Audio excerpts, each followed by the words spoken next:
what we would like to see in the future, like they do in other cities around the country and other towns, we would love to be able to commission the artists with a $500 stipends and above for them to create installations. At certain storefronts, we do have installations, and at other storefronts, what we basically do is put in existing work. What we would like to do down the future, 6 months, a year from now, maybe sooner, if we could provide the funding for that. And we are looking for funding constantly. We would love to be able to put out the call. We have the such and such storefronts. Submit to us. Submit your ideas for a commission, and we will be able to provide that. That would be incredible. That would be a coup.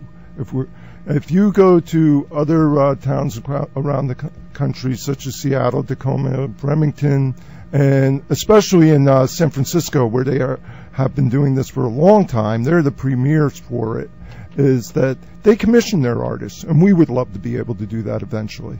You want to add to that, Paula? No, that's one of our big goals. In fact, we had hoped we would have reached that by now after a year. That was one of our top priorities when we first got together. It's also helping our artists. That's one of our main priorities as well. It's economic development every which way you look at it. It helps the vacant storefronts, it helps the neighborhood where the storefronts are, and it helps our artists to get money back into the community. And we have actually sold artwork from the vacant storefronts, so it is working on that level as well.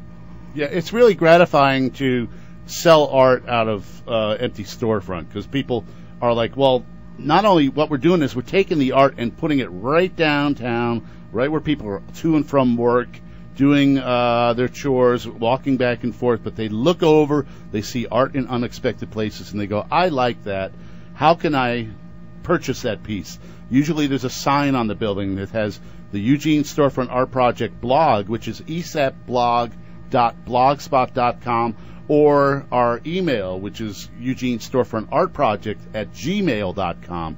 But basically, it's been a heck of a year for the Eugene Storefront Art Project, and there's a lot of thank yous to go around. There's also, it's been kind of a frustrating year because at times I think people don't take us seriously, you know? Well, we're fully committed, and we're serious about what we're doing. And so for those who haven't taken us seriously, take another look again. Yeah. I mean, basically, in Springfield, I know we've had an impact on bringing more people downtown. And that's really what it's all about. You build malls, and the downtowns become empty, and we're bringing color and commerce back to downtowns. We're doing it in Eugene. We're doing it in Springfield.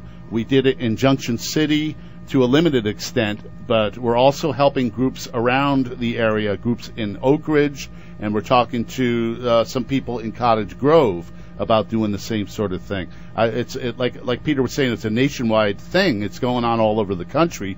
It's just, you would think that Eugene, being so committed to the arts, would be totally behind this as far as revitalizing downtown, yet it's been a struggle. It's been kind of like pulling teeth in many Absolutely. ways. I want to address something with Springfield as well. One thing that we have really enjoyed about working with Springfield on Main Street are the businesses. They have been so open and positive to the whole project with us. They will put in artwork in their places of business and have opening receptions for the artists there. So it draws in more people. It brings more awareness to the art, to the artist, and to our group, and to the business. And that's just been a real blessing for all of us. It just keeps going and going. Absolutely. We finally got to do that on West Broadway during this last First Friday Art Walk. And we were at 200 West Broadway thanks to the Laura Group and Elizabeth Scott, who let us in, and we had an opening reception for our artists, and it was Sandra K. Bully, Ron Omlin, and Robert Patterson, and we also had some work by Cody Wicker down there. And it was fabulous. We finally got in, and not just one, but three on one evening, so we were running back and forth up and down West Broadway. Now we just got to get the people used to the idea that there are some places to stop on West Broadway during the first Friday now. Yeah, there's also the great installation by Bren, is it Kleinfelder? Yes. Over Yes. next to the New Zone. Very important installation. Which to me is one of our favorites. It's great. If you haven't seen it, I forgot the address over there. 174 West Broadway. 174 West Broadway. There's also the sculpture of David P. Miller, which is over at, is that 245 West Broadway? Right. Yeah. So, in essence, the Eugene Storefront Art Project has taken the art zone and extended it another block down Broadway. And I think the three of us have something to be proud about. To do that in 1 year is amazing. To actually extend that whole thing to get people to come down to that end of the block. And now we have the Diva offices down Diva's the on end. the corner. So. Yeah, we're going to be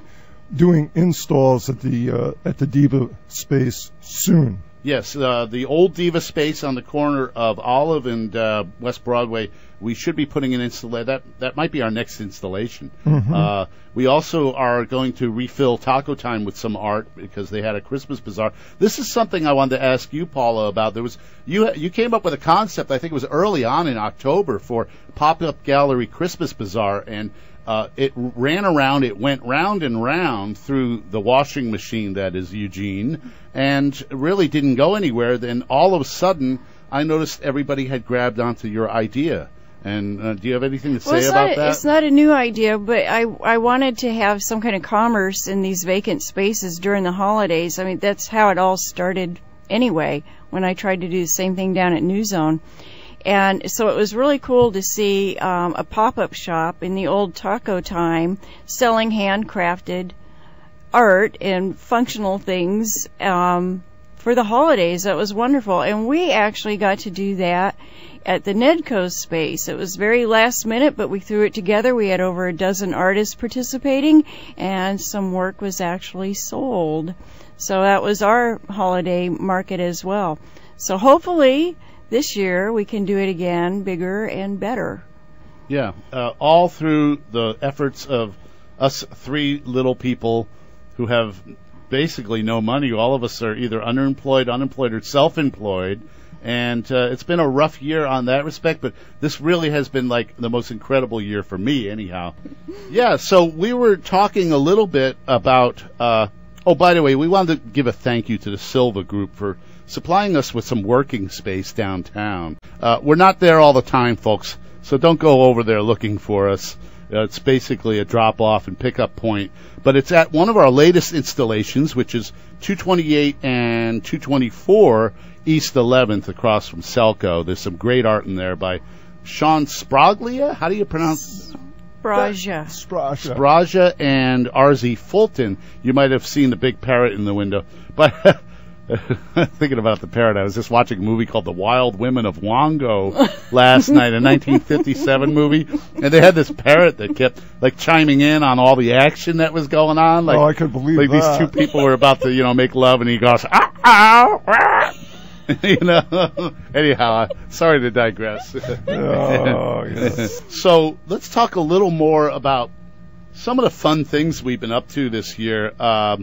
We had an art parade back in, let me see if I can find this. Was it in August? Right. And part of the art parade focus was we ended up on the blocks of West Broadway, which is over near Charlton and Lincoln on Broadway. And we had signs. And if you look on YouTube, you'll find a video by our own friend Travis Becker, who's in the studio here, actually filming this for the Sunday Morning Hangover TV show. He did a great 10-minute art parade video. If you look up the Eugene Storefront Art Project Art Parade on YouTube, you could find it. And it was a lot of fun. There's too much Marc Time in there, or Marc Gunther in there. But other than that, I liked it. And basically, we were trying to tell people that downtown really should be an art zone if you have all this empty space.